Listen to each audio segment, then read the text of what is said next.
જય બજરંગબલી મિત્રો, મને 5 થી 10 જણાની કમેન્ટ હતી અને મેસેજ પણ હતા અને કદાચ આમ પણ ઘણા બધા લોકોનો સવાલ હશે કદાચ કે ભાઈ અમારે આ ટાઈપના વિડીયો બનાવવા છે, ઓલા વિડીયો બનાવવા છે, આ ફોટા મૂકવા છે, યુટ્યુબ ચેનલ બનાવવી છે કે આ કામ શરૂ કરવું છે, આ કામ બંધ કરીને ધંધો શરૂ કરવો છે, આ કામ બંધ કરી દેવું છે કારણ કે નથી ગમતું.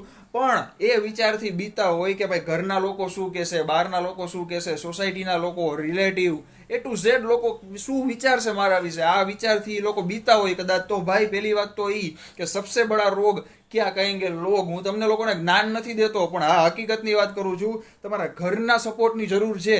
પહેલી વાત તમારું દિલ કે એ કરો અને બીજી વાત તમારું અને તમારા ઘરના લોકોનું વિચારો. બાકી બધાને ઇગ્નોર કરો, પડતા મૂકો ભાઈ. કારણ કે આ દુનિયામાં એવો કોઈ વ્યક્તિ નથી કે જે આખી દુનિયાને, આખા શહેરને, તમારા બધા પોતાના ન હોય એ નહીં ખુશ રાખી શકે એવું કોઈ છે જ નહીં ભાઈ, બરોબર ને મિત્રો? તમે કદાચ ખોટું ને ખરાબ કામ કરશો ને તો લોકો કહેવાના જ છે કે ભાઈ આ માણસ ખોટો છે, એ ખરાબ કામ કરેલું છે. પણ જો તમે 100% સાચું અને સારું કામ કરશો ને તો એવા માણસો નીકળશે, ગેરંટી દઉં તમને છાતી ઠોકીને 100%, કે એમ કહેશે કે ભાઈ આમ નહીં ને આમ કર્યું હોત ને તો સારું હતું, આ નહીં બીજું કામ કર્યું હોત તો સારું હતું. એના કરતાં ભાઈ આપણને મોજ આવે એ કરો અને મોજ માર્યો. જય બજરંગબલી, જય શ્રી રામ.